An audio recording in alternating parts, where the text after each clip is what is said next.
बदलते भारत की शान।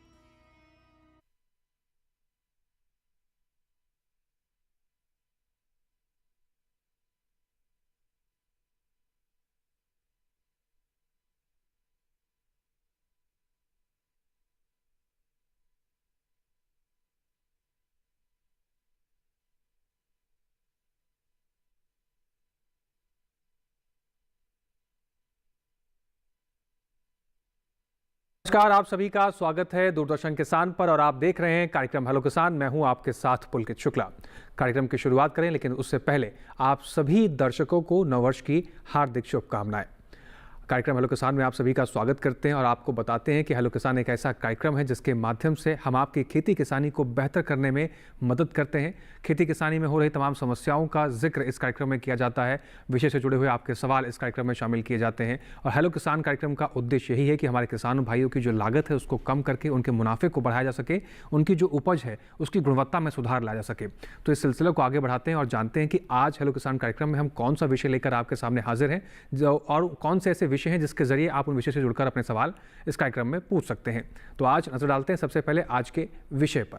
हेलो किसान कार्यक्रम में आज जिस विषय पर हम चर्चा करेंगे तो सबसे पहले आइए नजर डाल लेते हैं। आज हम बात करेंगे सरसों फसल में समसामयिक कार्य कितने महत्वपूर्ण हैं, किस प्रकार से होने चाहिए, साथ ही सर्दियों में सब्जियों में पोषक तत्व एवं कीट प्रबंधन कितना महत्वपूर्ण है और कैसे इसको पहचानें आप, कैसे इसको कदम कदम पर आप सही तरीके से अपनी सब्जियों की देखभाल करने के लिए कर सकते हैं। अब इन दोनों विषय से जुड़े हुए आपके कोई भी सवाल हैं तो आपको पता है कि आपको क्या करना है। आपको सवाल पूछने के लिए हमारे टोल फ्री नंबर का इस्तेमाल करना है। आप टोल फ्री नंबर नोट कर सकते हैं। हमारा टोल फ्री नंबर है 1800-113060, 1800-113061।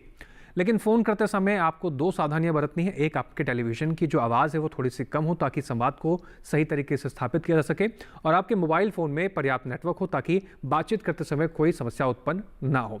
इसके अलावा आप हमें व्हाट्सएप और ईमेल के जरिए भी अपने सवाल पहुँचा सकते हैं। आप हमारा व्हाट्सएप नंबर नोट कर लीजिए। हमारा व्हाट्सएप नंबर है 880005200717। व्हाट्सअप करते समय भी आप जहां से अपना सवाल भेज रहे हैं उस जगह का नाम, अपना नाम सवाल के साथ लिखना बिल्कुल ना भूलें। इसके अलावा आप ईमेल के जरिए भी अपने सवाल हम तक पहुंचा सकते हैं। आप हमारी ईमेल आईडी नोट कर लीजिए। हमारी ईमेल आईडी है hellokisan2015@gmail.com। अब वक्त है उन मेहमानों से मिलने का जो इस कार्यक्रम में आपकी समस्या का करते हैं समाधान और हैं इस कार्यक्रम की आन बान और शान। तो आइए सीधा रुक करते हैं डॉक्टर गोगराज सिंह जी का। आपका बहुत स्वागत है सर। आप वरिष्ठ वैज्ञानिक हैं, शाकीय विज्ञान संभाग, भारतीय कृषि अनुसंधान संस्थान पूसा, नई दिल्ली से। जी चर्चा की शुरुआत करते हैं और उससे पहले अपने जो दूसरे मेहमान हैं उनका भी रुख कर लेते हैं। डॉक्टर रामलाल चौधरी जी हमारे साथ। सर आपका भी बहुत स्वागत है। आप स्काइप के जरिए हमारे साथ जुड़े हुए हैं। आप वैज्ञानिक हैं, भारतीय सरसों अनुसंधान संस्थान, भरतपुर, राजस्थान से। क्या आप तक हमारी आवाज़ पहुंच रही है डॉक्टर रामलाल जी? नमस्कार जी। नमस्कार जी। आपका भी बहुत स्वागत है इस कार्यक्रम में। तो चर्चा की शुरुआत करते हैं। सबसे पहले डॉक्टर गोगराज जी का रुख करते हैं। डॉक्टर गोगराज जी, सर्दियों में अगर हम सब्जियों की खेती को लेकर जिस तरीके से कीट प्रबंधन की बात कह रहे हैं हम, और या फिर समसामयिक कार्य की बात कह रहे हैं, क्या सिर्फ सर्दियों में ही कीटों का रुख ज़्यादा होता है? और अगर बात करें किसी भी सब्जी को लेकर किस प्रकार से सावधानी बरतें किसान भाई, हालांकि खासकर इस मौसम की अगर बात की जाए तो? जी देखिए, आपका प्रश्न है कि जो कीट है उनका प्रकोप सर्दियों में ज़्यादा होता है या और दूसरे मौसम में भी होता है। देखिए, जो कीटों का जो सबसे ज़्यादा प्रकोप होता है वो बारिश में, जब हम खरीफ की फसल लेते हैं, मुख्यतः जो बेलदार वाली सब्जियां होती है उनमें उस समय कीटों का प्रकोप ज़्यादा होता है। हालांकि कीटों का प्रकोप अभी भी इस समय भी जो रबी मौसम में जो सब्जियां लगाई जाती है, ठंड के मौसम में जो सब्जियां लगाई जाती है, चाहे वो गोभी वाली सब्जियां हो, पत्ता गोभी हो, फूल गोभी हो, या फिर फली वाली सब्जियां हो जिसमें मटर है, बाकला है, या इसके अलावा जो सर्दियों में टमाटर की बेल वाली सब्जी लगाई जाती है, टमाटर, तो उसमें भी कीटों का प्रकोप बहुत होता है। तो सबसे पहले तो यही है कि अगर कीटों का प्रबंधन किसान भाइयों को करना है तो एकीकृत कीट प्रबंधन अपनाना चाहिए, क्योंकि उससे क्या होगा कि सारे जो भी हमारे पास उनके नियंत्रण के जो विधि है वो हम अपनाएंगे, चाहे वो रासायनिक हो, चाहे वो जैविक कीटनाशकों का प्रयोग करें, चाहे और भी अन्य जो जिसमें हम फिरोमोन ट्रैप का यूज़ करते हैं। तो सभी प्रकार से एक जो एकीकृत कीट प्रबंधन है उस पर हमें ज़्यादा जोर देना चाहिए सब्जियों में, बजाय रासायनिक कीटनाशकों का प्रयोग अकेले करने से। क्योंकि आप देखते हैं कि किसान भाई क्या करते हैं कि जो अभी पत्तेदार सब्जियां हैं वो रबी के मौसम में, ठंड के मौसम में अधिक आती है, जैसे पालक है, मेथी है, धनिया है, सरसों है, सब्जी वाली सरसों। तो ये जो सब्जियां होती हैं इनमें किसान भाई क्या करते हैं, कीटनाशकों का प्रयोग ज़्यादा करते हैं, सीधा स्प्रे करते हैं। तो इनसे क्या होता है, ये सीधे हम इनके पत्तों को अपने भोजन के रूप में लेते हैं। तो मैं किसान भाइयों से यही अनुशंसा और उनसे यही कहूँगा कि आप जो पत्तेदार सब्जियां हैं उनमें कीटनाशकों का प्रयोग कम से कम करें। जैसे इन फसलों में क्या होता है कि एफिड जो एक माहू एक कीट है उसकी समस्या होती है जी। जनवरी से इसकी शुरुआत होती है, तो उसके नियंत्रण के लिए किसान भाई एक साफ पानी का स्प्रे अगर करेंगे पालक में, मेथी या धनिया, तो उससे भी उस कीट को आराम से आसानी से नियंत्रित किया जा सकता है। लेकिन कुछ कीट होते हैं, जैसे कि हम बात करें टमाटर की, टमाटर में अगर फ्रूट बोरर, फल छेदक जो कीट लगता है, तो उनको अगर हम नियंत्रण करना है तो हम रासायनिक जो कीटनाशक है उनका प्रयोग कुछ हद तक कर सकते हैं। और जो रासायनिक जो जैविक कीटनाशक भी कुछ बाजार में उपलब्ध हैं, जैसे कि हम नीम का ऑयल है, नीम का जो तेल है उसका प्रयोग करते हैं, तो उन की तरफ किसान भाइयों को जाना चाहिए, जिससे कि सब्जियों में कम से कम रासायनिक जो कीटनाशक है उनका प्रभाव फलों में या पत्तों में कम से कम आए, बहुत कम, जो हमारे स्वास्थ्य के लिए भी नुकसानदायक होता है और हमारे पर्यावरण के लिए भी नुकसानदायक होता है। तो किसानों को एकीकृत जो कीट प्रबंधन है उस पर ज़्यादा जोर देना चाहिए जी। तो कीट प्रबंधन करने के लिए सब्जियों में जो सबसे महत्वपूर्ण विधि है वो एकीकृत कीट प्रबंधन का तरीका है। आप इसको इस्तेमाल कर अपनी सब्जियों को सुरक्षित रख सकते हैं और आपके उत्पादन की क्षमता में भी बढ़ोतरी होगी। इसको और विस्तार से समझेंगे और बारीकी जानकारी लेंगे डॉक्टर कोगरा जी से, लेकिन उससे पहले इस विषय से जुड़ी हुई एक खास रिपोर्ट पर आइए नजर डाल लेते हैं।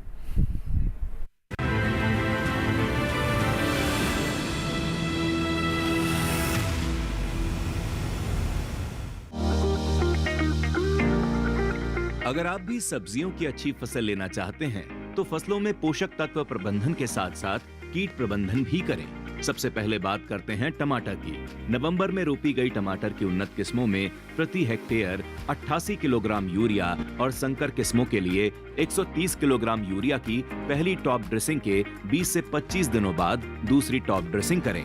टमाटर की पुरानी फसल में अगर फल छेदक का संक्रमण हो जाए तो खराब फलों को तुरंत तोड़कर नष्ट कर दें। ज्यादा संक्रमण की स्थिति में 0.1% मैलाथियोन या 0.1% थायोडान 15 दिनों के अंतराल पर छिड़कें। छिड़काव से पहले तैयार फल तोड़ लें और अगली तोड़ाई 17 दिनों बाद करें। मिर्च और आलू को माहू से बचाने के लिए मैंकोजेब 0.2% के 2 ग्राम प्रति लीटर पानी के साथ मोनोक्रोटोफॉस 0.04% 4 मिलीलीटर 10 लीटर पानी में डालकर उसके घोल का छिड़काव करें।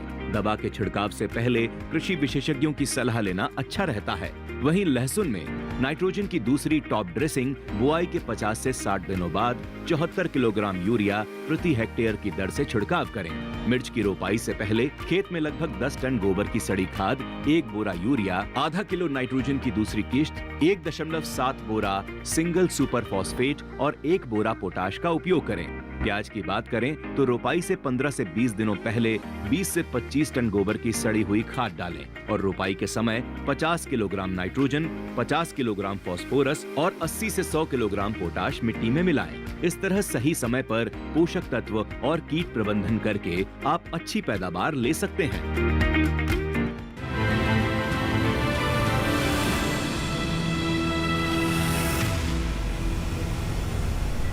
तो इस रिपोर्ट में कुछ महत्वपूर्ण बातें, कुछ बारीक बातें हमने समझने की कोशिश की है। इसको आगे और बढ़ाते हैं और रुक करते हैं डॉक्टर रामलाल चौधरी जी का।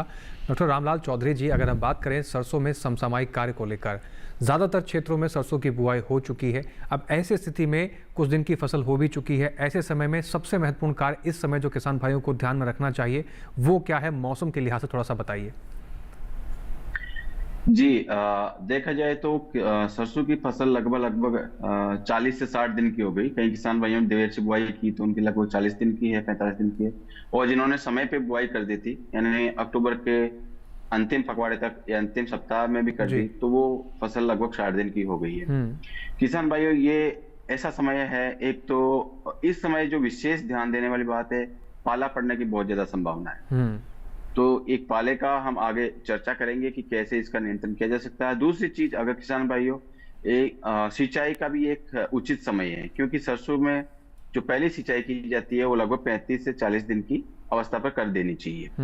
और दूसरी चीज, अगर जिन किसान भाइयों ने मान लो खरपतवार इरिगेशन दे दी है, सिंचाई कर दी है, तो वो निराई गुड़ाई का कार्य इस समय कर सकते हैं। अगर दूसरी मैं बताना चाहूंगा, जैसे एक नत्रजन जिसका प्रयोग करते हैं हम, जो 50% जिसकी मात्रा हम बुआई के समय कर देते हैं और आधी बची हुई मात्रा जो रहती है वो पहली सिंचाई के बाद में की जाती है।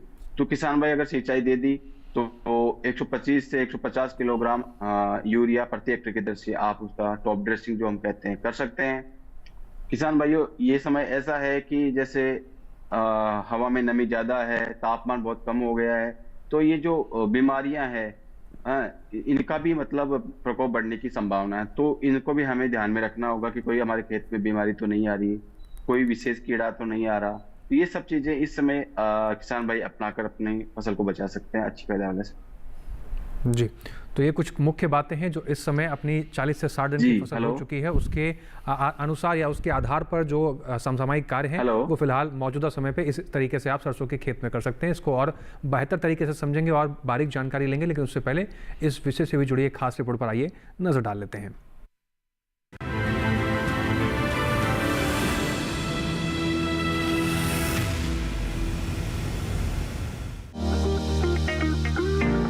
अच्छी पैदावार कौन नहीं चाहता, लेकिन उसके लिए खेत में लगी फसल की उचित देखभाल करना भी जरूरी होता है। जिन किसानों ने सरसों की फसल लगा रखी है वो उनमें सिंचाई जल की उपलब्धता के आधार पर कर सकते हैं। अगर एक सिंचाई उपलब्ध है जो 50 से 60 दिनों की अवस्था पर करें। 2 सिंचाई उपलब्ध होने की अवस्था में पहली सिंचाई बुआई के 40 से 50 दिनों बाद और दूसरी 35 दिनों के अंतराल पर करें। फसल को खरपतवारों से मुक्त रखने के लिए 20 से 25 दिनों में एक बार निराई गुड़ाई करना जरूरी है। इसके बाद सरसों की फसल अच्छी तरह और जल्दी से बढ़ती है। सरसों में माहू कीट का प्रकोप दिसंबर से जनवरी में बादल वाले मौसम में ज्यादा होता है। इससे बचाव के लिए मेलाथियोन दवा की 1 लीटर या फॉस्फेमिडान 85% की 250 मिलीलीटर मात्रा को प्रति हेक्टेयर की दर से 500 से 600 लीटर पानी में घोलकर छिड़काव करें। सरसों में सफेद रतुआ रोग की रोकथाम के लिए एप्रॉन 35 AD 6 ग्राम या बाविस्टिन 2 ग्राम प्रति किलोग्राम बीज की दर से बीज उपचार करें। बीज उपचार के अलावा बुआई के 50 से 60 दिनों बाद रोग के लक्षण दिखाई देते ही फफूंदनाशक दवा रेडोमिल MZ72 WP का 2 ग्राम प्रति लीटर पानी की दर से 600 से 800 लीटर पानी में घोल बनाकर छिड़काव करें। ध्यान रखें कि फसल में किसी भी तरह की दवा का छिड़काव करने से पहले कृषि विशेषज्ञों की सलाह जरूर लें।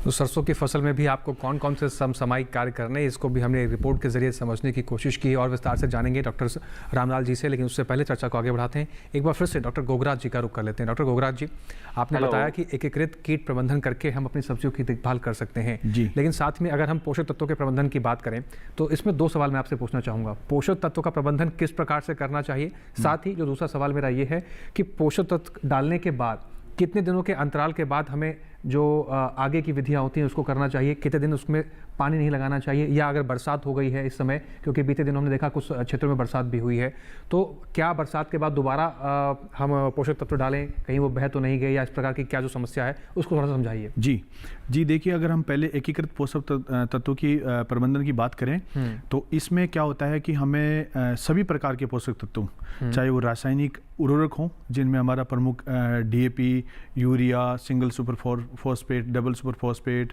अमोनिया फॉस्फेट, ये जो उर्वरक हैं, इनके अलावा जो ऑर्गेनिक सोर्सेज हैं जिनमें मुख्यतः vermicompost, farmyard manure और रॉक फॉस्फेट, और इसके अलावा नीम की खली है, सरसों की खली है, और इसके अलावा जो तीसरा मुख्य स्रोत होता है वो होता है जो जिनको हम बोलते हैं बायो फर्टिलाइजर, जो जीवाणु खाद होती है जी, उसमें जैसे राइजोबियम है, राइजोबैक्टर है, एजोला है और PSB है जिसको हम फॉस्फेट सोल्यूबलाइजिंग बैक्टीरिया बोलते हैं।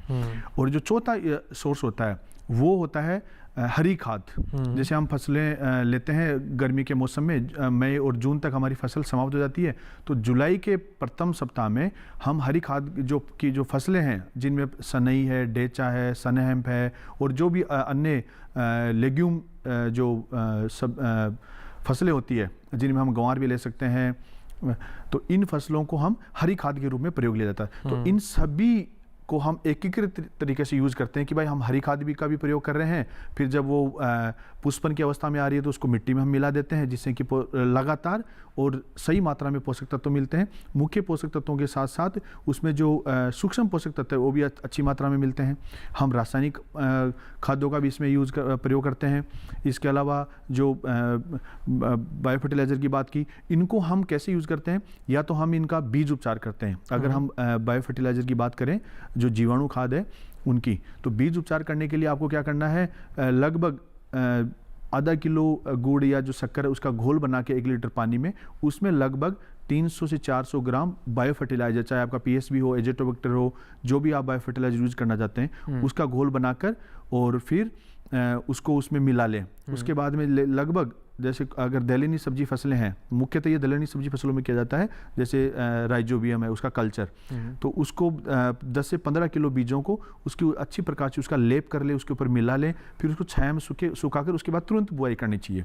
और जैसे हम बात करते हैं जो घुलनशील उर्वरक है, जैसे यूरिया है, तो उसका अगर हम पानी में घोल कर भी आसानी से खेतों में लगा सकते हैं। जैसे सब्जियाँ होती है, वो भारत में बहुत सारे हिस्सों में ड्रिप से होती है, ड्रिप फर्टिगेशन, तो ड्रिप फर्टिगेशन के द्वारा भी हम इसको यूरिया दे सकते हैं। या बाजार में आजकल नाइट्रोजन, फास्फोरस और पोटास एनपीके का 19-19-19 के अनुपात में जो फर्टिलाइजर मिलते हैं उसका भी प्रयोग कर सकते हैं। इसके अलावा अगर माइनर जो सूक्ष्म पोषक तत्व है उनकी हमारी अगर मृदा में कोई कमी है तो उसको भी हम घुलनशील तरीके से ड्रिप से दे सकते हैं। तो ये एक देने का तरीका हो गया कि हम किस प्रकार से सब्जियों को पोषक तत्व दें।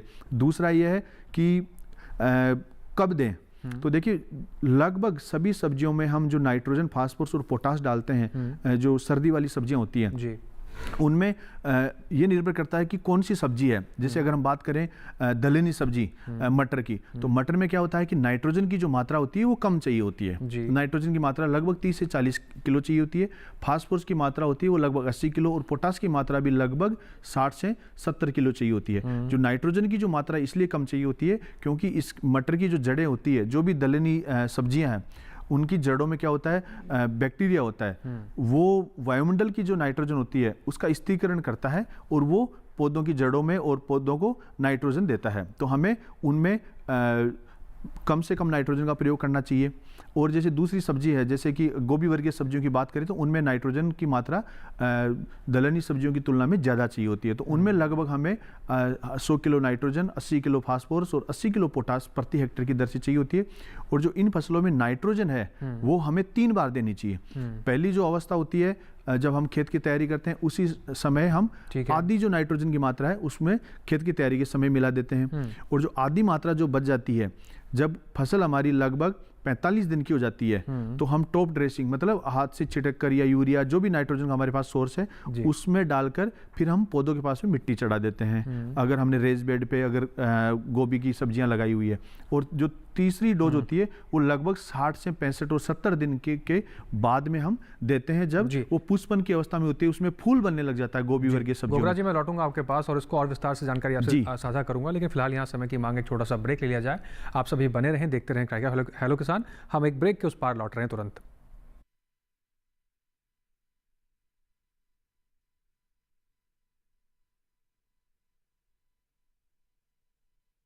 अरे सुन तो।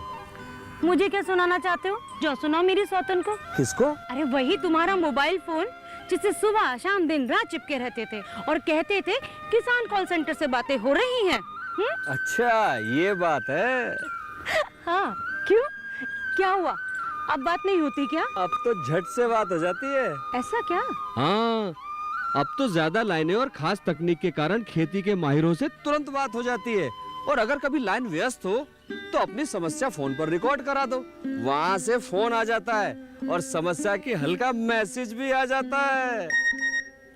ये देखो आ गया। अरे वाह, इसका मतलब इंतजार की घड़ी अब खत्म। हाँ। तभी मैं सोचूं कि आजकल मुझ पर इतना प्यार क्यों आ रहा है। कृषि संबंधी समस्याओं का अपनी भाषा में तुरंत हल पाने के लिए पूरे भारत में किसी भी फोन से हेल्पलाइन नंबर पर संपर्क करें। किसानों का दोस्त किसान कॉल सेंटर।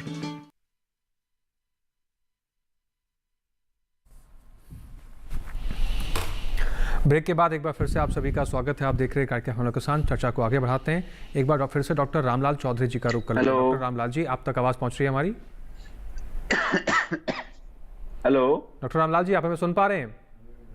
आपकी नहीं आ रही, मेरी जा रही है जी। डॉक्टर रामलाल जी, अगर हम बात करें जिन किसान भाइयों की 40 से 45 दिन की फसल हो चुकी है, कुछ किसान भाई ऐसे भी हैं जिनकी समस्या हमें देखने को मिलती है कि उनकी जो सरसों है वो पीली नहीं हो पा रही है। हालांकि बरसात भी बीच में हमने देखा कि राजस्थान के कुछ हिस्सों में हुई है और देश के तमाम हिस्सों में हुई है, तो कुछ शिकायतें ऐसी भी देखने को मिल रही हैं किसानों के। उनको क्या समाधान देना चाहेंगे आपको?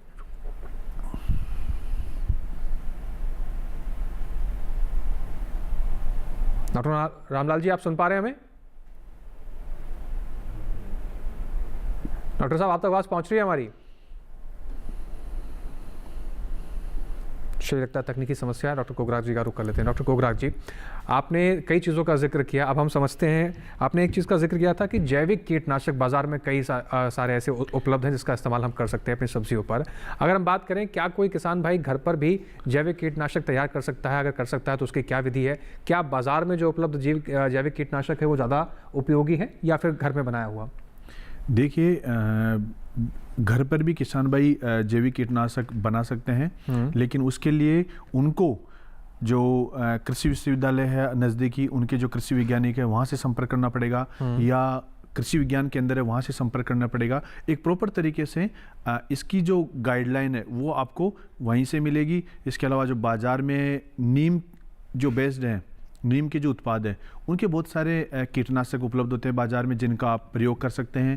अगर आप छोटे स्तर पर खेती कर रहे हैं तो आसानी से आप कीटों को और बीमारियों को नियंत्रण कर सकते हैं। और अगर इसकी अधिक जानकारी की अगर बात कर रहे हैं तो हमारा एक संस्थान है जो national centre for integrated pest management है दिल्ली में, वहाँ से भी आप संपर्क कर सकते हैं कि आप जो बात कर रहे हैं कि जैविक कीटनाशक कैसे बनाएं, तो वो बेहतर होगा कि आप वहाँ से संपर्क करें। तो आप उसको डिटेल आपको इन्फॉर्मेशन बता दी जाएगी कि नीम की खली से प्रयोग करना है या नीम के तेल को कैसे प्रयोग करना है, या जो नीम के जो पत्ते हैं उससे कीटनाशक कैसे हम बना सकते हैं। करंज होता है एक पौधा, उससे भी कीटनाशक बनाए जाते हैं जो सब्जियों में प्रयोग कर सकते हैं।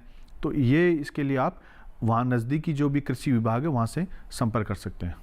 जी, तो इस तरह की समस्या अगर आपको हो रही है तो आप जिस तरीके से जैविक कीटनाशकों का यहाँ उपयोग बताया गया, इसका इस्तेमाल कर सकते हैं और आपकी सब्जियों की सुरक्षित रूप से आप उनको बढ़वार के लिए आगे अग्रसर कर सकते हैं। फिलहाल डॉक्टर रामलाल जी का एक बार फिर से रुख कर लेते हैं। डॉक्टर रामलाल जी, आप तक आवाज़ पहुँच रही है हमारी? चलिए, लगता है तकनीकी समस्या अभी भी बनी हुई है। आगे बढ़ते हैं। डॉक्टर कोगराक जी का एक बार फिर से रुख कर लेते हैं। डॉक्टर कोगराक जी, अब बात करते हैं हम टमाटर की इस फसल को लेकर। फिलहाल जिन किसान भाइयों के पास टमाटर की सब्जी लगी हुई है, बरसात काफ़ी हो चुकी है, टमाटर की फसल में सबसे ज़्यादा समस्या किसान भाइयों को इस समय पर क्या देखते हैं आप और उसका समाधान क्या होना चाहिए? जी, देखिए, जो किसान भाई अभी टमाटर की रोपाई की है या कुछ दिनों में वो रोपाई करना चाहते हैं, जिससे कि उनकी जो फसल गर्मी जब शुरू होगी तब वो उत्पादन देना शुरू होगी, तो सबसे पहले जो अभी समस्या किसान भाइयों ने बारिश के समय जो किसान भाइयों को आई है वो है कि उन्होंने जो भी टमाटर की फसल लगाई है उसमें बारिश की वजह से क्या हुआ, मिट्टी का कटाव बहुत ज़्यादा हुआ है। मिट्टी का कटाव हुआ है तो उससे क्या है, उनकी जो जड़ें होती हैं पौधों की वो बाहर निकल गई है। ये समस्या बहुत ज़्यादा आ रही है जिससे कि पौधा सूख रहा है और पौधा मुरझा रहा है। तो सबसे पहले तो किसान भाइयों को ये मैं कहना चाहूँगा कि जिन किसान भाइयों को ऐसी समस्या है वो मिट्टी जरूर चढ़ाएं, लेकिन अभी उपयुक्त समय है कि आपने अपने जो पौधशाला से मुख्य खेत में स्थानांतरण की है, ट्रांसप्लांटिंग की है, उसको आपको लगभग 50-60 दिन हो गए, तो ये सही समय है कि आप जो नाइट्रोजन की जो दूसरी मात्रा है वो इस समय दें। तो आप मिट्टी जो चढ़ा रहे हैं उससे पहले टॉप ड्रेसिंग छिड़क कर नाइट्रोजन की पूर्ति आप कर सकते हैं। जो आधी नाइट्रोजन की मात्रा बची हुई है उसका भी आधा हिस्सा आप लें। लगभग टमाटर में हम 100 से 120 किलोग्राम जो नाइट्रोजन है प्रति हेक्टेयर की दर से हम प्रयोग करते हैं। तो लगभग जो 50 से 60 किलोग्राम जो नाइट्रोजन की मात्रा बची हुई है उसका लगभग 30 किलो नाइट्रोजन प्रति हेक्टेयर की दर से आप उसमें डालें। उसके बाद में मिट्टी चढ़ाएं और मिट्टी चढ़ाने के बाद में अगर अब लगातार बारिश नहीं होती है 4 से 5 दिन बाद में, तो आप एक हल्की सिंचाई कर दें, जिससे उनकी जड़ों का विकास भी अच्छा होगा और पौधा बढ़वार की अवस्था में जाएगा। और जो दूसरी सबसे बड़ी समस्या है कि अभी तापमान उत्तर भारत के मैदानी भागों में कम हो रहा है, जिससे कि पाले की से पड़ने की संभावना थोड़ी बढ़ जाती है। तो किसान भाई जिन्होंने ड्रिप से इसकी खेती कर रहे हैं वो जो सल्फर युक्त जो रसायन है, जो फर्टिलाइजर है, उर्वरक है, उनका प्रयोग थोड़ी मात्रा में बढ़ा दें। या जो सिंचाई है वो रात के समय में थोड़ी हल्की आधा घंटा 1 घंटे के लिए ड्रिप से सिंचाई कर दें, जिससे कि पाले की संभावना कम हो जाती है। पौधों को जलना या पौधों को नुकसान इससे कम से कम होगा। ये 2 समस्याएं अभी किसान भाइयों ने जिन्होंने टमाटर लगा रखा है वो देखने को मिल रही है। और जो तीसरी समस्या आ रही है कि किसान भाई कह रहे हैं कि भाई इस मौसम में टमाटर की बढ़वार थोड़ी ज़्यादा नहीं हो पा रही है जिन्होंने अभी लगाया है। तो इसके लिए यही है कि जड़ों पर मिट्टी चढ़ाएं और पौधों की सुरक्षा करें। और अगर किसी भी कीट का प्रकोप होता है, जैसे अगर अभी हम देखते हैं तो सरसों में जो एफिड आता है वो टमाटर की फसल को भी नुकसान करता है, तो उसका नियंत्रण भी किसान भाई कर सकते हैं, जिसके लिए इमिडाक्लोप्रिड जो दवा है उसका 1 ml दवा को लगभग 2.5 से 3 लीटर पानी में मिलाकर उसका एक स्प्रे कर दें, जिससे कि इस प्रकार की कीटों से फसल को नुकसान ना हो। जी, तो आप इस तरीके से भी अगर आपने टमाटर की फसल लगा रखी है और जो समस्याएं आपको डॉक्टर साहब ने बताई हैं कि इस तरह की समस्या आप लक्षण देख रहे हैं तो ये समाधान आप कर सकते हैं। आगे बढ़ते हैं, एक बार फिर से डॉक्टर रामलाल जी का रुख कर लेते हैं। डॉक्टर रामलाल जी, आप तक आवाज़ पहुंच रही है हमारी? डॉक्टर रामलाल जी, आप हमें सुन पा रहे हैं? चलिए, लगता है तकनीकी समस्या बनी हुई है और अभी भी आवाज़ वहाँ तक नहीं पहुँच रही है। फिर से जुड़ने की कोशिश करेंगे, लेकिन चर्चा को आगे बढ़ाते हैं। डॉक्टर गोगराग जी, टमाटर की कुछ ऐसे किसान भी हैं जिनकी समस्या ऐसी निकल कर आई है कि उनकी जो टमाटर की फसल है उसमें गलन होने लग गई है, टमाटर गलने लग गए हैं जी। क्या वो ज़मीन से जुड़े ग्रिड छूते हैं इस वजह से वो गल रहे हैं, या फिर पानी ज़्यादा सिंचाई हो गई है इसकी वजह से गल रहे हैं, और इसका क्या समाधान होना चाहिए? क्या फिर उनको कोई इस तरह के प्लांटेशन प्रोसीजर अपनाना चाहिए जिससे वो ज़मीन से उठ सकें टमाटर, या फिर कोई और वजह भी हो सकती है? जी देखिए, टमाटर में जो गलन की समस्या आ रही है, किसान भाइयों की समस्या आ रही है कि जड़ें गल रही है और पौधा मुरझा के गिर रहा है जी। तो ये 2 प्रकार की समस्याएं होती है। एक तो जो बारिश ज़्यादा हुई है अभी सर्दी के मौसम में, इससे क्या होता है कि पानी जड़ों में ज़्यादा भर गया जी। और किसानों ने अगर उनका जो खेत है वो समतल नहीं है तो जैसे पानी ज़्यादा भरता है तो उससे क्या होता है, जड़ों की गलन शुरू हो जाती है। और जो दूसरा बीमारी होती है, जो हमारे संरक्षित संरचनाओं में कुछ किसानों की ऐसी समस्या आ रही है जिन्होंने टमाटर अंदर लगा रखा है और लगातार धूप नहीं निकल रही है, बारिश का मौसम है, कोहरा छाया हुआ है, जिससे क्या होता है डैम्पिंग ऑफ, जिसको बोलते हैं आर्द्र गलन, एक बीमारी आती है। उसके जो लक्षण होते हैं वो भी सेम वैसे ही दिखाई देते हैं, जिसमें जड़ें गलने लग जाती है और जड़ें गलकर पौधा उस जगह से गिरने लग जाता है। तो उसके लिए आपको क्या करना है, अगर आपके खेत में ये समस्या ज़्यादा पानी भरने की वजह से आ रही है तो आपको खेत में पानी नहीं भरने देना है, पानी का जल्दी से जल्दी जल निकास करना है। अगर ये समस्या आपके संरक्षित संरचनाओं में आ रही है इस प्रकार की, तो आप जो फफूंदनाशक दवा है जिसमें आप थीरम, बाविस्टीन, कैप्टान या कैप्टाफ, ये कोई सी भी दवा ले लें, जिसका 2 ग्राम दवा को लगभग 1 लीटर पानी में मिलाकर, 2 ग्राम दवा 1 लीटर पानी के हिसाब से मिलाकर हर पौधे की जड़ में थोड़ा थोड़ा सिंचाई कर दें। अगर आपके से ये आपने खेतों में बाहर लगा रखा है, ये संभव नहीं है, तो आपने जो ड्रिप सिंचाई पद्धति से लगा रखा है उससे ड्रिप से भी आप इस प्रकार का घोल बनाकर 20 लीटर का सपोज एक आपने पानी का घोल बनाया है तो उसमें लगभग आपको 40 ग्राम दवाई डालनी है और ड्रिप से भी आप उनमें चला सकते हैं। क्योंकि अभी ये जो समय है, उत्तर भारत के मैदानी भागों में जो बेल वाला जो टमाटर है उसकी ट्रांसप्लांटिंग किए हुए किसानों को लगभग 40-50 दिन हो गए हैं, जो कि फरवरी में उत्पादन देना शुरू कर देंगी। तो दूसरी जो समस्याएं हैं इसके आर्द्र गलन के साथ साथ ये है कि जो बेल वाली जो टमाटर होती है वो मिट्टी में जिस जगह से वो संपर्क में आती है मृदा के, उस जगह से गलन शुरू हो जाती है। तो उनको बांधने का जरूर काम करें। उनको हम जैसे बांस की लकड़ी लेके उसके ऊपर तार लगाते हैं, तार के ऊपर प्रत्येक पौधे को बांधते हैं, तो उससे बांधें। और जो साइड की जो ब्रांचेज निकली हुई है, ज्यादा टहनियां निकली हुई है, उनकी कटाई छटाई भी जरूर कर दें, जिससे कि पौधों के दूसरे भागों में इस प्रकार की समस्याएं ना आए। और इस प्रकार किसान भाई अभी ये कुछ समसामयिक कार्य अब टमाटर की फसल में जरूर करें, जिससे कि उनको आने वाले समय में अधिक फलन हो और अधिक उपज मिले और अच्छा उत्पादन मिले, गुणवत्तायुक्त उत्पादन मिलेगा, जिससे कि फल मृदा के संपर्क में नहीं आ पाएंगे। जी, तो आप इस तरीके से भी टमाटर की फसल की अपनी देखभाल कर सकते हैं। एक बार फिर से डॉक्टर रामलाल चौधरी जी का रुख कर लेते हैं। डॉक्टर रामलाल जी, आप तक आवाज़ पहुंच रही है हमारी? जी आ रही। जी डॉक्टर रामलाल जी, कुछ दर्शक हैं जिन्होंने व्हाट्सएप के जरिए हमें सवाल भेजे हैं, उनके सवालों को ले लेते हैं। दर्शक हैं उदय चौधरी सहारनपुर से। वो जानना चाहते हैं कि हमारी जो सरसों की फसल है उसमें प्रोडक्शन बढ़ाने के लिए हम किस विधि को अपनाएं। जी देखिए, सरसों के मतलब अधिक पैदावार लेनी तो किसान भाइयों वैज्ञानिक तरीके जो भी है या तकनीकियां हैं उनको अपनाना होगा। शुरुआत अगर हम करते हैं कि स्वच्छ बीज ले, अच्छी जो आपके एरिया के हिसाब से या क्षेत्र के हिसाब से, जलवायु के हिसाब से जो प्रजातियां संशोधित है उन प्रजातियों को उगाए। आप टाइम पे बुआई करें, अगर देरी से बुआई करें तो देर वाली किस्में लें। साथ में आप जैसे खरपतवार नियंत्रण है, पोषक तत्व प्रबंधन है, ये बहुत सारी जानकारी है कि समय पे आपको पानी देना है ज्यादा, क्योंकि सरसों को ज्यादा पानी की आवश्यकता नहीं होती है। तो किसान भाई एक पानी जैसे 35 से 40 दिन पे दे सकते हैं, दूसरा लगभग 70 दिन पे पानी दे सकते हैं।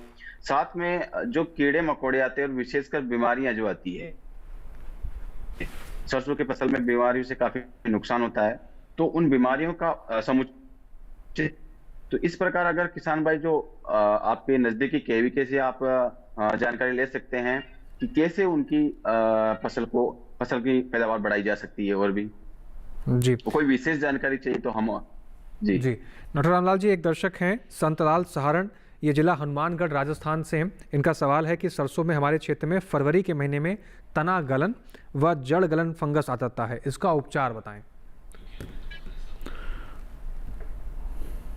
जी, आजकल देखा गया है ये तना गलन रोग काफी मतलब भयंकर रूप से आता है, फसल को चौपट कर देता है। तो किसान भाई सबसे पहले इसको जैसे वो आइडेंटिफाई कर पा रहे हैं, बहुत अच्छी बात है। बहुत सारे किसान भाई होते हैं वो आइडेंटिफाई नहीं कर पाते।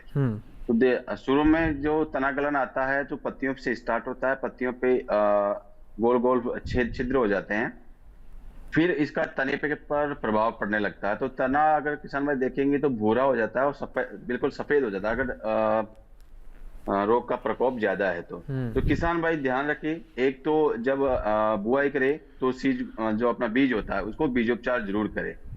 तना गलन के लिए आप फंजिसाइड का यूज कर सकते हैं। साथ में अगर किसान भाई अब भी अगर मान लो उनकी फसल में ये तना गलन दिख रहा है तो एक फंजिसाइड आता है टेबुकोनालोजोन, इसका 1 मिलीलीटर प्रति लीटर पानी में डालकर किसान भाई छिड़काव कर सकते हैं और ये छिड़काव 15 दिन के अंतराल पे दोबारा भी किया जा सकता है। तो इस प्रकार दूसरी किसान भाइयों, क्योंकि आप देखेंगे इसके तने को जो भी भयंकर हो जाता है रोग, तो तने को अगर छिलकर देखते हैं उसमें जो स्क्लेरोसिया होती है रोग के, जो अपने चूहा होता है, चूहे की मेंगनी जो होती है उसके जैसे होते हैं। तो किसान भाई उससे ही ये रोग फैलता है। तो जब बुआई करे तो बीज में देख लेना चाहिए कि कहीं स्क्लेरोसिया उनके बीज में तो नहीं है। और ये जब एक बार खेत में चले जाते हैं तो 5-6 सालों तक फिर रोग को फसल को प्रभावित करते रहते हैं। साथ में फसल चक्र अपनाना चाहिए आपको, लगातार सरसों की फसल नहीं लेनी चाहिए, साथ में आप गेहूं की फसल लगा सकते हैं या अन्य आपके जो उस एरिया में दूसरी रबी की फसलें उनको लेना चाहिए, चना लगा सकते हैं। तो इस प्रकार इस रोग पर नियंत्रण पाया जा सकता है। जी डॉक्टर रामलाल जी, आप हमारे साथ बने रहें, कुछ और दर्शकों के सवाल भी हैं, उनको भी हम आपसे साझा करेंगे और आपसे जवाब जानेंगे, लेकिन फिलहाल यहाँ वक्त हो गया एक छोटे से ब्रेक का। आप सभी बने रहें, देखते रहें कार्यक्रम हेलो किसान, हम जल्द लौट रहे हैं।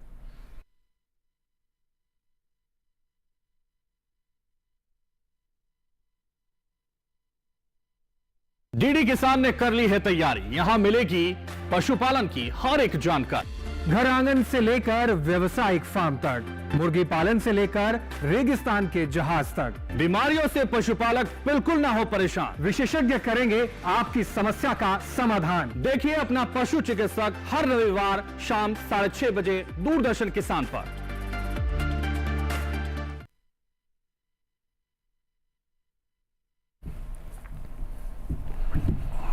ब्रेक के बाद एक बार फिर से स्वागत है, कार्यक्रम हेलो किसान आप देख रहे हैं। डॉक्टर रामलाल चौधरी जी का एक बार फिर से रुख कर लेते हैं। डॉक्टर रामलाल जी, एक दर्शक है हमारा, उनका सवाल है कि उनके जो सरसों की फसल है उनकी पत्ती पीली पड़ गई है और हरे हरे गोल गोल सफ़ेद रंग के धब्बे भी पड़ रहे हैं, किस तरीके की समस्या और का क्या समाधान होना चाहिए? देखिए किसान भाई, अगर सरसों में अगर नीचे की पत्ती पीली पड़ रही है तो एक कारण हो सकता है कि उसमें नाइट्रोजन की कमी हो, नाइट्रोजन की जो हम कहते हैं। और साथ में अगर हरे धब्बे आ रहे हैं तो हरे धब्बे किसी एक बीमारी का एक लक्षण होता है।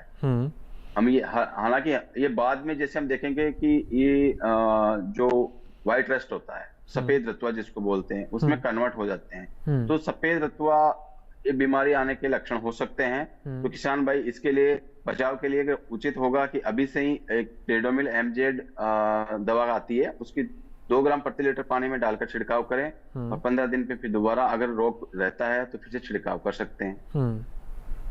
जी डॉक्टर रामलाल जी, इसके साथ ही कुछ और जानकारी भी हम आपसे जानना चाहते हैं। जैसे जो हमारे किसान भाई हैं जिन्होंने फसल लगा रही है, इस फसल की निगरानी कितने समय के अंतराल पर होनी चाहिए और कितने समय के अंतराल पर हमें देखते रहना चाहिए कि, और इसकी अवस्था को कैसे पहचानें कि अब ये 45 दिन की या 50 दिन की फसल हो गई है तो अब हम उर्वरकों का प्रयोग कर लेते हैं, अब हम इस चीज़ का कटाई छटाई देख लेते हैं, आप खरपतवार का नियंत्रण कर लेते हैं, ये सब चीज़ों का कैसे ध्यान रखें, कितने दिनों के अंतराल पर निगरानी करनी चाहिए? जी, जैसे अब किसान भाई जब बुआई करते हैं, हम कहते हैं कि 15 अक्टूबर से या 20 अक्टूबर तक बुआई हो जानी चाहिए, लेकिन इस बार तापमान ज्यादा था तो बुआई में देरी भी हुई है। इवन नवंबर के पहले सप्ताह में भी बुआई की गई है। तो किसान भाइयों, जो आपकी ये कृषि क्रियाएं हैं ये आपकी बुआई से ही तय होती है। तो बुआई के बाद ये जरूरी नहीं जैसे आपने बुआई कर दी और हम जैसे संशोध करते हैं कि 35 से 40 दिन पे पहला पानी देना चाहिए, लेकिन आपकी अगर बुआई देर हुई है और नमी की पर्याप्त मात्रा खेत में है तो आपको जरूर नहीं कि 35 से 40 दिन पे आप पानी दें, उसको आप और 50-55 दिन पे भी दे सकते हैं। वो आपको खेत में अनुभव करना होगा उसकी मिट्टी को देखते हुए। साथ में जो अन्य सस्य क्रियाएं हम कहते हैं कि आपको 60 दिन तक कम से कम फसल में खरपतवार नहीं होनी चाहिए। तो आप शुरू में 25-30 दिन की जब फसल होती है एक निराई गुड़ाई तब कर सकते हैं। दूसरी निराई गुड़ाई आप जब पहला पानी दे दे, जैसे मैं बता रहा था कि 40 दिन पे, तो उसके बाद में आप निराई गुड़ाई करनी चाहिए फसल में। दूसरी जो आप सिंचाई कर दी, पहली सिंचाई कर दी, उसके बाद नाइट्रोजन की जो आधी मात्रा बची हुई है, आधी मात्रा आपने बुआई के समय काम में ले ली, और जो आधी मात्रा है लगभग 125 से 150 किलो यूरिया प्रति हेक्टेयर की दर से आप सिंचाई के बाद में इसका टॉप ड्रेसिंग के दौरान खेत में डाल सकते हैं। साथ में अब आपको ये जब जैसे जैसे मौसम में नमी बढ़ती है तो बीमारियों का प्रकोप भी ज्यादा आने लगता है और साथ में आपका चेपा भी आने लग जाता है। तो किसान भाइयों को निगरानी करते रहना चाहिए। चेपा सबसे पहले जैसे बाउंड्री पे आता है हमेशा ही, खेत के बीच में कभी चेपा नहीं आएगा। पहले जो बाउंड्री के पौधे होते हैं वहां, तो किसान भाई लगातार अपने खेत को देखते रहेंगे तो पहचान जाएंगे कि इसमें चेपा रहा है और उचित उपाय अपना सकते हैं। डॉक्टर रामलाल जी, हम देखते हैं कि हमारे किसानों को ज़्यादातर समस्या आरा मक्खी को लेकर भी आती है, तो आरा मक्खी के इस प्रकोप से कैसे अपनी फसलों को सुरक्षित रखें और कैसे पहचानें कि आरा मक्खी हमारे खेत में नुकसान पहुंचाना शुरू कर चुकी है नहीं, उसकी पहचान कैसे की जाए?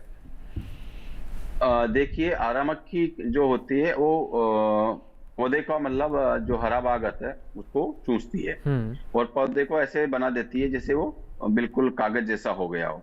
और कभी कभी जो सिरों पे उसका प्रभाव आता है तो पौधा ऐसे लगता है जैसे किसी ने मतलब कैंची से काट दिया उस सिराएं इसकी पत्तियों की। तो किसान भाई इसके उपाय आपको ये करना चाहिए, एक तो अगर फसल में अभी पानी का समय सिंचाई दे दे तो सिंचाई देने से इसको जो भी इसके जो कीट है ये कीट पानी में डूब के मर जाता है। दूसरी चीज, आप इसके लिए अगर मेलाथियोन 50 ईसी को 500 लीटर पानी में डालकर इसका छिड़काव कर सकते हैं, इससे भी इस कीट पे नियंत्रण पाया जा सकता है। जी, तो अगर आप आरा मक्खी का प्रकोप भी देख रहे हैं तो आप इस तरीके से अपनी समस्या का समाधान कर सकते हैं। डॉक्टर गोगराज जी का एक बार फिर से रुख कर लेते हैं। डॉक्टर गोगराज जी, हमने बात करते करते एक चीज़ का जिक्र किया, संरक्षित संरचनाओं का। जी, मौजूदा समय में संरक्षित संरचनाओं में जो सब्जियां की बुआई हो रखी है, क्या उनको भी खतरा है? क्या उनको भी डर होना चाहिए कि हमारी सब्जियों में भी कीट रोग लग सकते हैं? क्योंकि कहा तो ये जाता है कि संरक्षित संरचनाओं में इस तरह की कोई समस्या नहीं होती है, और जिस तरीके से बारिश का हमने जिक्र किया, तापमान के गिरने का जिक्र किया, इन चीज़ों का इम्पैक्ट क्या संरक्षित संरचनाओं में भी इस समय होगा? जी, देखिए, जो संरक्षित संरचनाओं में हम खेती करते हैं जिसको हम प्रोटेक्टेड कल्टीवेशन बोलते हैं, तो ये निर्भर करता है कि हमने कौन सी संरचना में कौन सी सब्जी लगाई है। जी, जैसे किसान भाई उत्तर भारत के मैदानी भागों में क्या करते हैं, एक तो हाईटेक ग्रीन हाउस लगाते हैं जिसमें कि क्लाइमेट जो जलवायु है वो पूरी तरह नियंत्रित किया जाता है, जिसमें कि रात में जो हीटर्स हैं उनका प्रयोग किया जाता है। और उन संरचनाओं में और एक होता है नेचुरली वेंटिलेटेड पॉली हाउस, जिसमें किसी प्रकार की कोई हीटर या कूलिंग पैड्स इनका प्रयोग नहीं किया जाता है। जो तापमान होता है उसका नियंत्रण सीधा दिन के समय में उनको कवर कर देते हैं, जिससे कि उसमें थोड़ी गर्मी हो जाती है और टेम्परेचर बढ़ जाता है जी। तो ये निर्भर करता है कि कौन सी संरचना में कौन सी सब्जी लगा रखी है। तो अगर हमने हाईटेक जो ग्रीन हाउस है हमारे उसमें लगा रखी है तो उसमें इस प्रकार की कोई समस्या ही नहीं आती है। बस निर्भर ये करता है कि हमने जो संरचना बना रखी है वो कहीं से भी जो प्लास्टिक है या जो नेट है जो हम उसमें 50 जो मैस का जो नेट यूज़ करते हैं वो कहीं से फटा हुआ तो नहीं है या उसमें डबल डोर फैसिलिटी नहीं है। कभी कभी क्या होता है कि हम किसान भाई उसमें एक सिंगल दरवाज़ा बनाते हैं, तो जब वो अंदर जाते हैं तो उसके साथ साथ कुछ कीट भी अंदर चले जाते हैं, फिर वो अंदर ही अंदर उनकी संख्या बढ़ती रहती है और फसल को नुकसान करते हैं। तो सबसे पहला तो यह है कि जो भी संरक्षित संरचनाएं बनी जाए वो अच्छी तरह से मेंटेन की जाए। डबल डोर उनमें फैसिलिटी होनी चाहिए, 2 दरवाजे होने चाहिए जिससे कि कोई कीटों का अंदर प्रवेश ना हो। और जो नेट हम यूज़ करते हैं वो कम से कम 40 मैस का नेट होना चाहिए जिससे कि कीट अंदर नहीं जाएंगे। अगर फिर भी इस प्रकार की कोई समस्या आती है तो हमें कीटों का नियंत्रण हम किसी भी कीटनाशक दवा का अगर एफिड आ रहा है तो हम उसके लिए हम इमिडाक्लोप्रिड 1 ml दवा को 3 लीटर पानी में मिलाकर आसानी से नियंत्रित कर सकते हैं। लेकिन संरक्षित संरचनाओं में जो प्रमुख समस्या आती है, जो टमाटर है या जो कैप्सिकम जिसको हम शिमला मिर्च बोलते हैं वो है या खीरा है, तो इस मौसम में एक आर्द्र गलन की समस्या आती है। जब तापमान बहुत कम हो जाता है और अंदर उसमें आर्द्रता बढ़ जाती है तो इस वजह से आर्द्र गलन की समस्या आती है, जिसके लिए हम जो फफूंदनाशक दवा है जिसमें हम बाविस्टीन, कैप्टान या कैप्टाप जो दवा है उसका 2 ग्राम दवा को प्रति लीटर पानी में घोल बनाकर और प्रत्येक पौधों की जड़ों में आसानी से दे सकते हैं, जिससे कि इस बीमारी से किसानों को निजात मिल जाएगी और अधिक फलन ले सकते हैं। जो दूसरी जो समस्या है कि इस मौसम में जो वानस्पतिक वृद्धि होती है जैसे टमाटर है, खीरा है, उनकी थोड़ी ज़्यादा होती है बारिश के ठंड के मौसम में। अंदर अगर हम पॉली हाउस में लगा रहे हैं तो समय समय पर कटाई छटाई जरूर करनी चाहिए। साइड की जो ब्रांचेज है उनको काटना चाहिए। शुरुआती जो ब्रांच आती है टमाटर में उसमें हमें फलन नहीं लेना चाहिए, अन्यथा उसकी बढ़वार अच्छी नहीं हो पाती है। क्योंकि हमें जो बेल वाला जो टमाटर है उसमें कम से कम हमें 8 से 9 महीने की जो फसल होती है उसमें अच्छा उत्पादन मिलता है। तो हमें वो कटाई छटाई जरूर करनी चाहिए। और अगर हम शिमला मिर्च की बात करें तो उसमें भी जड़ गलन की समस्या आ जाती है। उसके लिए भी हम बाविस्टीन का एक घोल बनाकर सिंचाई के साथ उसमें डाल सकते हैं उसकी जड़ों में। तो इस प्रकार से कुछ समस्या आती है जिनका निजात हम कर सकते हैं। जी डॉक्टर गोगराज जी, इसके साथ ही मैं आलू की सब्जी के बारे में आपसे जानना चाहूँगा कि कुछ किसान हैं जिनकी समस्या है कि आलू में फफूंदी का रोग उनके लग गया है। ये समस्या किस वजह से होती है, क्या समाधान है इसका, और जो किसान अब आने वाले समय में बुआई करेंगे उनके लिए भी क्या तैयारी होनी चाहिए जिससे ये समस्या ना उत्पन्न हो? अब जी देखिए, आलू की अगर हम बात करें, आलू में बीमारी आती है। एक तो होती है कि अगेती अंगमारी आती है, एक होती है पछेती अंगमारी आती है। जिससे क्या होता है इसकी जो पत्तियां होती है आलू की उसके ऊपर धब्बे बन जाते हैं और वो इतने बड़े हो जाते हैं कि पूरी फसल सूख जाती है। तो एक ये फफूंदनाशक एक बीमारी है जो फफूंद से फैलती है। ये जब बीमारी आती है तो लगभग कुछ दिनों में ही फसल पूरी की पूरी चौपट हो जाती है अगर सही समय पर अगर इसकी देखभाल नहीं की गई हो तो इसके लिए हम मैंकोजेब जो दवा है उसका हम स्प्रे कर सकते हैं और अन्य फफूंदनाशक जो दवा है उनका हम टमाटर इसकी आलू की फसल में स्प्रे कर सकते हैं। अगर आप दूसरी बात कर रहे हैं कि जो आलू की जो बुआई करते हैं तो उससे पहले हमें आलू के जो कंद हैं जो बुआई के लिए प्रयोग करते हैं उनका जो ट्रीटमेंट है जिसको हम बोलते हैं बीज उपचार, वो जरूर करना चाहिए। तो बीज उपचार करने के लिए आलू के कंदों को कीटनाशक जो है उनसे भी करना चाहिए और फफूंदनाशक दवा से भी उनका बीज का उपचार करना चाहिए, जिसके लिए हम बाविस्टीन ले सकते हैं या थीरम ले सकते हैं। 2 ग्राम दवा का प्रति लीटर पानी के हिसाब से घोल बनाकर एक टैंक में उसमें उन कंदों को डुबोकर फिर हमें उनकी बुआई करनी चाहिए, जिससे कि इस प्रकार की बीमारियां ना आए और फफूंदनाशक जो बीमारी आती है वो इस आलू की फसल में ना आए। जी, एक दर्शक हैं डॉक्टर गोगराज जी जो व्हाट्सएप के जरिए उन्होंने अपना सवाल हमें भेजा है, उनका सवाल ले लेते हैं। जयपुर राजस्थान से किरण है, वो जानना चाहते हैं कि टमाटर की फसल में क्या नैनो यूरिया, नैनो डीएपी का इस्तेमाल लाभकारी होगा, साथ ही यदि अगर करना है तो किस डोज पर प्रयोग करना उचित रहेगा। नैनो उर्वरकों के उपयोग से बोरे वाली यूरिया और डीएपी की मात्रा को कितना कम किया जा सकता है? देखिए, अगर हम नैनो यूरिया या नैनो डीएपी की बात करते हैं तो इसका जो अभी शोध है वो बहुत जो हमारे संस्थान है वहाँ पर चल रहा है। इसका अभी इस प्रकार से कोई एक रिपोर्ट नहीं है, कोई एक तथ्य के साथ में कि हम ये कह सकें कि आप नैनो यूरिया या नैनो डीएपी का प्रयोग करें और जो सामान्य हमारा जो डीएपी है और जो सामान्य यूरिया जो बैग मिलता है उसका प्रयोग ना करें। तो अभी मैं किसानों को यही सलाह दूंगा कि अच्छी पैदावार के लिए आप सामान्य जो यूरिया है उसका पानी में घोल बनाकर आप कोई सी भी जो सब्जी लगा रहे हैं उसमें स्प्रे भी कर सकते हैं। 1 से 1.5 से 2% यूरिया का आप स्प्रे कर सकते हैं। इसके अलावा जो डीएपी है उसको खेत की तैयारी के समय आप मिला सकते हैं, बजाय आप अभी जो नैनो डीएपी यूरिया और नैनो डीएपी की जो हम बात करते हैं कि कितनी मात्रा में देना चाहिए। तो इस विषय पर अभी यही ठीक रहेगा कि आप अभी किसानों को और थोड़ा इंतजार करना चाहिए कि इसमें कितना उत्पादन मिलता है, कितनी डोज हमें देनी चाहिए। जी जी, डॉक्टर रामलाल जी का रुख कर लेते हैं। आप सरसों के कुछ सवाल व्हाट्सएप के जरिए हमें दर्शकों के मिले। डॉक्टर रामलाल जी, आप तक आवाज़ पहुंच रही है हमारी? जी जी जी, रामलाल जी, हमारे साथ एक दर्शक हैं व्हाट्सएप के जरिए, उनका सवाल आया है, भोपाल से हैं महेश विश्वकर्मा। उनका सवाल है कि हमारे सरसों में फली तो आ गई है, बहे सफ़ेद हो रही हैं, उसमें हम क्या डालें, क्या समाधान करें? क्या सफेद हो रही है जी? बहे सफ़ेद हो गई हैं। टहनियाँ किसकी बात कर रहे हैं? जी, शायद ये यही लिखना टहनियाँ चाह रहे सफेद हैं। हो गई। जी जी,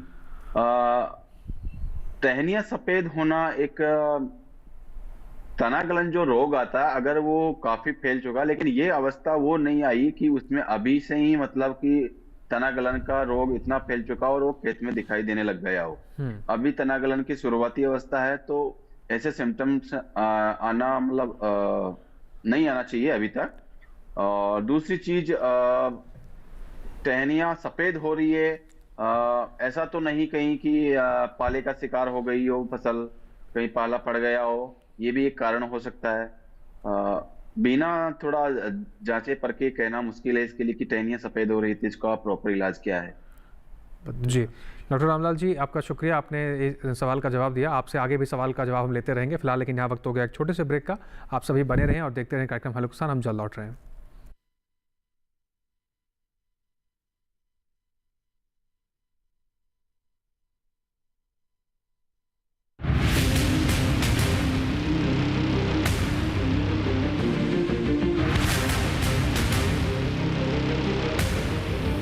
जब तपती है धरती, सूरज उगलता है आग, ठंड में जब सर्दी जमा देती सबके हाल, सब छुप जाते अपने अपने घरों में, तब बाहर निकलता सिर्फ एक इंसान, भरने के लिए हम सबका पेट, खून को पसीने की तरह देता बहा, थक जाता, झुलस जाता, हो जाता बीमार, तब उसकी सेहत का ध्यान रखता सिर्फ डीडी किसान।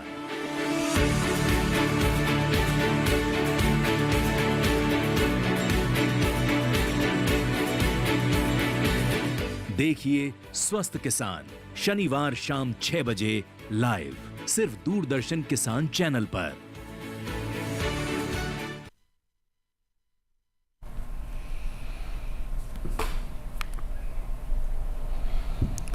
ब्रेक के बाद एक बार फिर से आप सभी का स्वागत है। आप देख रहे हैं कार्यक्रम हेलो किसान। चर्चा को आगे बढ़ाते हैं, कुछ और सवाल अपने जो एक्सपर्ट हैं उनसे जानते हैं। डॉक्टर गोगराज जी का रुख करते हैं। डॉक्टर गोगराज जी, इस समय हम ये भी देखते हैं कि सरसों हो गई, पालक हो गई, इन सब्जियों की भी, पत्तेदार जो सब्जियां हैं उनकी डिमांड भी ज़्यादा रहती है। क्या समस्या इन सब्जियों में देखने को मिलती है हमारे किसान भाइयों को? वो कितना चुनौतीपूर्ण है, इसका समाधान किस प्रकार से करें, उनकी कटाई किस प्रकार से करें? क्योंकि खरपतवार भी इसमें सबसे ज़्यादा होता है, तो इसमें भेद करना कितना मुश्किल है, कितना चुनौतीपूर्ण है, उस फसल को सुरक्षित रख के आपको कटाई करना कितना चुनौतीपूर्ण है? जी, देखिए, अगर हम बात करें पत्तेदार सब्जियों की, तो इनकी जो समसामयिक क्रियाएं हैं जिनमें पोषक तत्व प्रबंधन है, कीट तत्व प्रबंधन है, ये बहुत ही इंपॉर्टेंट है। इनकी कटाई कैसे करें, कब करें, कौन से मौसम में करें? तो देखिए, जो पत्तेदार सब्जियां हैं, सबसे पहले तो ये है कि इनकी जब भी आप बुआई करें किसान भाई, इनकी कतारों में बुआई करें। जी, जब इनकी कतारों में बुआई करते हैं तो खरपतवारों का नियंत्रण करना बहुत आसान होता है। आप देखते हैं कि जो सब्जी फसलें हैं उनमें जो एक पौधे से पौधे की दूरी और जो लाइन से लाइन की दूरी होती है वो ज़्यादा रखी जाती है, जिससे कि पौधों की बढ़वार अच्छी हो। तो उससे क्या होता है कि उसमें खरपतवारों का प्रकोप भी बहुत ज़्यादा होता है।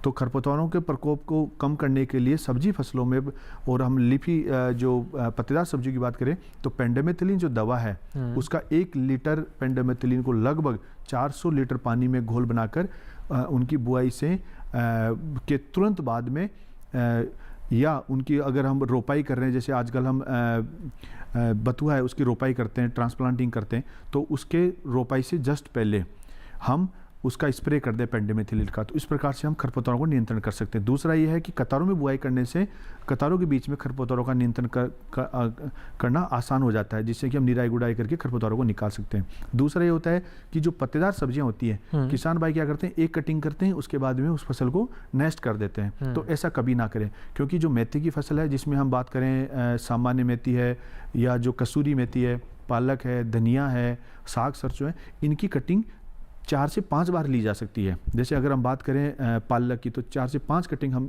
ले सकते हैं। बस आपको इसमें क्या करना है, जो नाइट्रोजन की मात्रा होती है वो लगभग 60 से 80 किलो चाहिए होती है, उसकी आधी मात्रा खेत की तैयारी के समय दे दी। जो मात्रा बच गई उसको हम यूरिया में लगभग आपको 20 से 25 किलो यूरिया प्रति एकड़ के हिसाब से प्रत्येक कटाई के बाद में छिटक कर आप उसमें डाल सकते हैं जी। और उसके बाद में हल्की सिंचाई कर दें, जिससे क्या होगा, पत्तियों की वृद्धि अच्छी होगी। इसके अलावा जो आप ऑर्गेनिक हम डालते हैं खाद, जिसमें FIM, वर्मी कंपोस्ट, ये जो खाद है इनकी मात्रा अन्य फसलों की तुलना में इनमें ज़्यादा डालनी चाहिए। और जो तीसरी हमने पहले भी चर्चा की थी कि जो पत्तेदार सब्जियां हैं इनमें कीटनाशकों का प्रयोग कम से कम करना चाहिए, क्योंकि इनमें बहुत एक बड़ी समस्याएं बीमारियों की या कीटों की नहीं आती है। इसमें जो एफिड होता है, जो माहू बोलते हैं, या जो सफ़ेद मक्खी है, उसकी कभी समस्या आती है, जो पत्तों पे बैठती है, आसानी से आपको दिखाई देती है। तो साफ पानी का किसान भाई थोड़ी तेज़ रफ्तार से एक अच्छा स्प्रे कर देते हैं तो ये पत्तों से हट जाती है। और जो चौथी इंपॉर्टेंट इनमें है कि इनकी जो कटाई है वो कब करें। देखिए, जब भी पत्तेदार सब्जियों की कटाई करें, कटाई सामान्यतः सुबह के समय करनी चाहिए। कटाई करने के तुरंत बाद में जो इनके पत्ते होते हैं उनको बंडल बना लेना चाहिए। जैसे कि पालक है उसका लगभग 1 किलो का, मेथी है उसका आधा किलो का, साग सरसों है उसका 2 से 3 किलो का। उसके बाद में उनको प्लास्टिक की जो ट्रे होती है या पॉलीथीन शीट है उनके ऊपर रखना चाहिए। किसान भाई आमतौर पर कटाई करते रख जाते हैं और उन पत्तों को जमीन की सतह पर रख देते हैं, जिससे क्या उनकी मिट्टी चिपक जाती है, या जो उसमें पानी अगर सिंचाई दी हुई होती है तो उससे पानी की मात्रा उनसे जो टच होता है, जो भी उस समय मिट्टी, तो उससे क्या होता है, गलन की समस्याएं जल्दी आ जाती हैं। हम बाजार में जाते हैं तो हमें उनको ग्रेडिंग करना चाहिए साफ़ सुथरा, और उनको पैकिंग करनी चाहिए, फिर हमें बाजार में पहुंचाना चाहिए। तो मैं कह रहा हूं कि प्रत्येक कटाई के बाद में हमें लगभग 20 से 25 किलोग्राम यूरिया प्रति एकड़ के हिसाब से छिटक देना चाहिए, चाहे वो मेथी की फसल हो, चाहे पालक की फसल हो, चाहे साग सरसों हो, चाहे धनिया की हम कटाई कर रहे हैं। तो जिससे उनकी बढ़वार अच्छी होती है, जो नत्रजन उनको मिलता है, जिससे कि उनकी बढ़वार अच्छी होती है और किसानों को अच्छा उत्पादन मिलता है, अधिक उत्पादन मिलता है, और जो उत्पादन होता है वो गुणवत्ता युक्त होता है, जिसका बाजार में मूल्य भी अच्छा मिलता है। और इस प्रकार से किसान भाई पत्तेदार सब्जियों से अच्छी आमदनी ले सकते हैं जी, क्योंकि 4 से 5 कटाई इसमें आसानी से की जा सकती है जी। डॉक्टर गोगरा जी, कटाई करने के बाद जो हमने पैकिंग के लिए मटेरियल रखा हुआ है, या आपने कहा कि ज़मीन के सतह पर नहीं रखना है जी, तो क्या कटाई के बाद भी संभव है कि कोई कीट या कोई रोग का प्रकोप उस फसल पर हो जाए? देखिए, कटाई के बाद में बहुत मुश्किल होता है, क्योंकि अगर हम साफ पानी का स्प्रे करके दूसरे दिन अगर उसकी कटाई कर रहे हैं तो बहुत कम चांसेज होते हैं कि उस पर कोई कीट का प्रकोप होगा। लेकिन ये होता है कि अगर हम मिट्टी के संपर्क में आ जाती है तो उससे कि गलन की समस्या जल्दी आने लग जाती है। किसान क्या करते हैं, लोकल बाजार में बेचते हैं, फिर वहाँ से बड़े शहरों में जाता है पालक, मेथी, धनिया, तो वो जल्दी खराब होने लग जाता है। आप देखते हैं कि आप जब भी हम बाजार से धनिया खरीदते हैं या पालक, तो उसमें पत्ते पीले पड़ने लग जाते हैं। तो इस प्रकार की समस्याएं नहीं आएगी, और तुरंत कटाई के बाद में इन सब्जी फसलों को तुरंत बाजार में पहुंचाना चाहिए। इनको ज़्यादा लंबे समय तक घर पे या कहीं भी स्टोर नहीं करना चाहिए जी। डॉक्टर रामलाल जी का एक बार फिर से रुख कर लेते हैं, उनसे भी कुछ सवाल ले लेते हैं। डॉक्टर रामलाल जी, आप तक आवाज़ पहुंच रही है हमारी? जी डॉक्टर रामलाल जी, समय हमें समाप्ति की ओर इशारा कर रहा है, तो जाते जाते मैं आपसे एक आखिरी सवाल पूछना चाहता हूं। थोड़ा संक्षिप्त में हमारे दर्शकों को जवाब दीजिए, और इसके अतिरिक्त कौन सी ऐसी बातें हैं जो हमारे जो सरसों के किसान हैं वो ध्यान रखें जिससे उनको अच्छी फसल मिले? जी, देखिए किसान भाइयों, ये फसल की एक ऐसी अवस्था है इस समय, जैसे हमने बाकी चर्चाएं कर ली सिंचाई की, खरपतवार की, लेकिन एक दूसरा कार्य है वो किया जाता है कली का तोड़ना। इसमें क्या होता है, जो सरसों की ऊपर वाली बड आती है उसको तोड़ दिया जाता है ताकि सरसों में जो प्राथमिक शाखाएं हैं वो ज्यादा निकले और जो सेकेंडरी और टर्सरी ब्रांचेज होती है वो कम निकले। प्राथमिक शाखाएं ज्यादा निकलने से उसमें दाना मोटा होता है और फलियों की संख्या भी ज्यादा होती है। तो ये एक कार्य किया जा सकता है। इसके अलावा किसान भाई आजकल ये पादप जैव नियामक आते हैं, प्लांट बायोरेगुलेटर जिसको हम बोलते हैं, जैसे थायूरिया है तो सरसों में काफी कारगर है। थायूरिया का 500 ग्राम की मात्रा 500 लीटर पानी में डालकर एक जब फूल आप आ रहे हैं तब कर सकते हैं। दूसरा, जब फसल में पोडिंग होने लग जाए, फली बनने लग जाए, तब आप उसका स्प्रे कर सकते हैं। और दूसरी एक सैलिसिलिक एसिड आता है, उसका आप 100 ppm का सॉल्यूशन बना के छिड़काव किया जा सकता है। ये ऐसे जैव नियामक है कि इनसे एक तो आपकी अगर सूखे की फसल है तो भी उससे ये बचाते हैं। दूसरी ओर ये थायूरिया ऐसा जैव नियामक है कि अगर पाले से भी फसल की रक्षा करता है जी। इसके अलावा किसान भाइयों, जैसे पाला पड़ने की संभावना रहती है तो आप देखिए कि कभी अगर आपको आसमान खुला दिख रहा है तो निस्संदेह उसे और नमी ज्यादा है तो आपको भाप लेना चाहिए कि आज पाला पड़ने की ज्यादा संभावना है। तो यथासंभव उसमें आप पानी सिंचाई दे दे, स्प्रिंकलर से भी सिंचाई कर सकते हैं। साथ में मुख्य तौर पर आप कुल अपनी फसल मिलाकर में ये छोटी मोटी इस तरह की बातें हैं जो हमारे सरसों के किसान हैं वो इस बारीक बातों का ध्यान रखेंगे तो उनको फसल तो अच्छी मिलेगी, किसी भी कीट से वो अपने फसल को बचा सकेंगे और साथ ही वो बाजार में अच्छा खासा मुनाफा भी ले सकेंगे। डॉक्टर रामलाल चौधरी जी, आपने जी। बहुत कीमती समय निकालकर बहुत महत्वपूर्ण बातें हमारे सरसों के किसानों के लिए साझा की। हमारे साथ जुड़ने के लिए, समय साझा करने के लिए आपका बहुत शुक्रिया सर। जी, डॉक्टर गोगराग जी, आप भी स्टूडियो में पहुंचे और हमारे किसान भाइयों के लिए जिन्होंने सब्जियों की खेती इस समय कर रखी है उसके लिए जो आपने महत्वपूर्ण बातें और महत्वपूर्ण जानकारी, रणनीति जो आपने बनाई है उसके लिए आपका बहुत शुक्रिया। हमारे किसानों की तरफ से भी आपका बहुत शुक्रिया। हमारे साथ समय साझा करने के लिए आपका बहुत शुक्रिया सर। जी धन्यवाद। जी, तो आज के 2 विषय महत्वपूर्ण रहे और इन दोनों विषय से जुड़ी हुई महत्वपूर्ण जानकारियां आप तक पहुंचाई गई हैं। इन तमाम जानकारियों का सही समय पर सही तरीके से इस्तेमाल कर अपनी फसलों को किसान भाई सुरक्षित करें और अच्छा खासा मुनाफा लें, यही हमारे कार्यक्रम का उद्देश्य है। आज के कार्यक्रम में बस इतना ही। हमारे इस कार्यक्रम से जुड़े आपको कोई भी जानकारी या कोई भी सुझाव आप हम तक पहुंचाना चाहते हैं तो आप हम तक अपने सवाल और अपने सुझाव तो पहुंचा सकते हैं, लेकिन साथ ही साथ उससे पहले नजर डाल लेते हैं कि अगले कौन से ऐसे विषय लेकर हम आपके सामने हाजिर होंगे जिसमें आप अपने सवाल पूछ सकते हैं। तो आइए एक बार नजर डाल लेते हैं अगले विषय पर। रबी फसलों में पाले एवं शीतलहर से बचाव कैसे करें, आम के बागों की देखभाल कैसे करें, इसके बारे में हम चर्चा करेंगे। महत्वपूर्ण विषय हैं, जो भी सवाल इस विषय से हैं आप हम तक पहुंचा सकते हैं। आपको पता है आपको क्या करना है, आप हमें ईमेल कर सकते हैं। आप हमारी ईमेल आईडी नोट कर लीजिए। हमारी ईमेल आईडी है hellokisan2015@gmail.com। इसके अलावा आप डीडी किसान के कॉल सेंटर पर फोन करके अपने सवाल भी दर्ज करा सकते हैं। आप नंबर नोट कर सकते हैं। हमारा डीडी किसान का कॉल सेंटर नंबर है 1800113060। सोमवार से शनिवार सुबह 6 बजे से रात के 10 बजे तक आपकी सेवा में खुला रहता है। इसके अलावा इस कार्यक्रम को आप दोबारा देखना चाहते हैं, कोई जानकारी आपसे छूट गई है तो उसकी व्यवस्था भी की गई है।